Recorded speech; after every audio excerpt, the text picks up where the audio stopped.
Flight of the Himalayan Eagle music roller coaster is a mouthful to say, but it also is a B&M mega coaster at Happy Valley Beijing. This was one of the newest B&M hypers to be built. I have now been fortunate enough to have ridden all the B&M hypers worldwide, and this one has some notable differences. Does that make it better? I will explain in this review. Happy Valley is the premier coaster park in the Beijing metropolitan area. In 2019, they added Flight of the Himalayan Eagle music roller coaster. With Extreme Rusher currently closed, Himalayan Eagle is currently the tallest operating coaster in Beijing. It is still among the shortest Bolliger Mabillard hypers though, as it stands 158 feet or 48 meters tall. The only shorter ride of its kind is Hollywood Dream at Universal Studios Japan. This is also the only B&M hyper to ever open in China.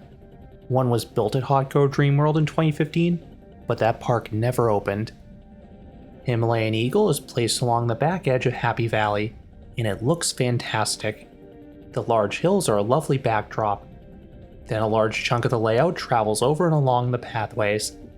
I particularly like how the second half interacts with the lagoon in the center of the park. You even have a splashdown effect like you see on Diamondback at Kings Island. The golden track and red supports look good by day, but this ride looks downright stunning at night. It features one of the craziest lighting packages I have seen on a coaster, as the track is embedded with multicolored LED lights. It is one giant piece of art. This ride also has an impressive entrance, as is a large, colorful temple. There is not much to see in the queue, but the station is red like the supports and has some murals on the walls. It also blasts pop music, which is fitting given the ride's name. B&M has been using shorter trains of their newer hypers, presumably to enable more agile layouts. Himalayan Eagle instead uses a 9-car train like their older hypers.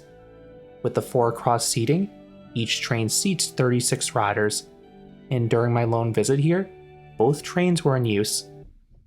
While this should have been a people eater like most B&M hypers, dispatches were slow. The park would wait until the riders from the prior train completely vacated the unload platform before loading the next train. Oftentimes, the air gates would not open for the next group of riders until the prior train parked in the final brake run. The restraint check went smoothly enough once everyone was seated, but it took a while to get to this point. Since my lone visit was in the summer months, this ride had a sizable wait. I visited on a weekday, and this coaster's wait was posted at 50 to 70 minutes for most of the day. This was often tied with Crystal Wing for the longest queue in the park. What can you do to avoid the worst waits? The fastest way to board is to purchase a Skip the Line pass. This is purchased directly at the ride's entrance from an employee using either WeChat or Alipay. These cost 80 Chinese yuan, or roughly $11 per person per ride. These route you directly to the load platform, so you often board the next train. These are massive time savers if you visit during a busier time period like I did. With regards to hitting this ride early or late in the day, it all comes down to this ride's operating hours. Every ride at Happy Valley has its own specific operating hours, and these can be wildly different than the park's overall hours. Over the past year, Himalayan Eagle has typically been opening 2 hours late and closing 1.5 to 2 hours early, but the park can and has adjusted hours many times over the years. I have heard of the coaster operating for as little as just 4 hours a day before. The operating hours for each ride can be found on the park's website, and it's worth noting the final time is the time that the ride's queue closes, so you can hop in line right before that point, even if there is still a sizable wait.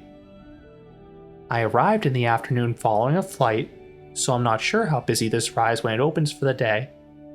The queue did drop significantly right before the ride closed, as it went down to roughly a half-hour wait. One other touring note, I believe this coaster will not operate in the rain. That is the case with most major coasters in China. I deliberately moved my visit to Happy Valley one day up due to a massive rainstorm, and sure enough, the ride never opened the following day. At the end of the queue, the staff members let just enough people into the station to fill the next train. Seating is then on a first-come basis. I am not sure if you are allowed to wait an extra cycle if the row you want is already occupied. As a single rider, I was always able to find a seat in the front or back of the train. It is also worth noting those with skip the line passes tend to have priority, so they'll have a better chance of selecting their desired seat. I much prefer this coaster towards the back. That's how I felt about the older B&M Hypers, which again, ran a longer train like Himalayan Eagle. Riders are secured by the familiar clamshell harnesses on the other B&M Mega Coasters. These are extremely comfortable, and with their ratcheting design, you usually have some space for airtime. That is especially true here because crew members do not push down tremendously hard. If you wear glasses, be prepared to remove them. I saw most people doing that. I intentionally wore contacts because I knew most Asian parks ban glasses on thrill rides. Once secure, you turn out of the station. At this point, you will hear the on-ride soundtrack begin. The seatbacks resemble the ones in Hollywood Dream, which is the only other B&M Hyper with onboard audio. The soundtrack while you climb the lift hill is a fun, suspenseful beat. You also get a great view of the park to your left and the city to your right. Now, the music during the main layout is an energetic, albeit repetitive score. It sort of reminds me of something you'd hear in a video game when you're invincible. I think it adds a fun element, but it's worth noting it is not synchronized to individual elements at all. It is merely meant as background audio, and it does a fine job in that regard. It's better than nothing, that is for sure. The first drop is great in the back. It is decently steep and sizable. It offers strong and very sustained floater airtime. It is easily the best part of the ride in my opinion. I have noticed that even those in front get some lift in the first drops of newer B&M Hypers, but that does not happen on Himalayan Eagle. The pullout has a light shuffle to it. Outside of one other moment, this coaster is thankfully very smooth, which is what I have come to expect with B&M Hypers. Next is an oddity for the genre, a banked camelback. I was really intrigued by how this would ride. I was optimistic it would offer a wild combination of laterals and negative Gs, but instead, it was quite tame. It had zero force in the front. In back, I had faint floater, but it is easily the weakest hill on the ride. This is followed by a banked turnaround. This is another lackluster element. It is not tight enough to offer any whip or force. It merely changes your direction. This pullout is the other spot in the ride with a bit of a rattle to it, but it's not too bad and only a minor nuisance versus a major issue. Then comes another banked camelback, hugging the inside of the first one. This one is better at least, as it offers some airtime that's weak in power, but is still at least sustained through the element. This is simultaneously paired with some laterals, so this banked hill works a lot better than the first instance.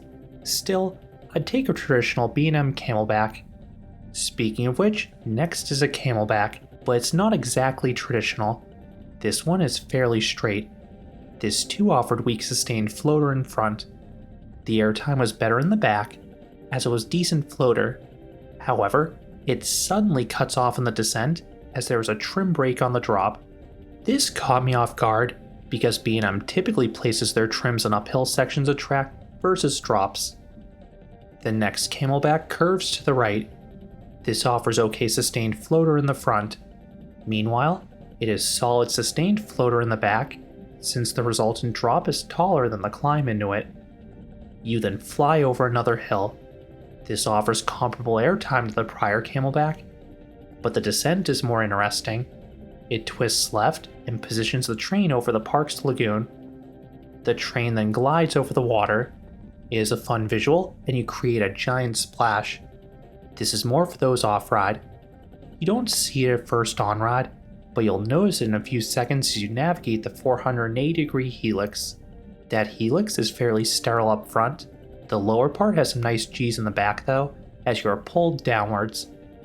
Next is an L-shaped bunny hill. This is the one hill on the ride that's better in front. You get decent floater there. In back, you only get weak floater, as the descent is a shallower curve to the right. You then have a bunny hill above the midway. This is the most powerful spot for negative Gs in the ride, minus the first drop. This offers good floater airtime for all. It is especially sweet in the back. You are chucked over the drop, so it is also paired with a bit of a free-falling sensation there. This, interestingly, is the only totally straight bunny hill on the ride.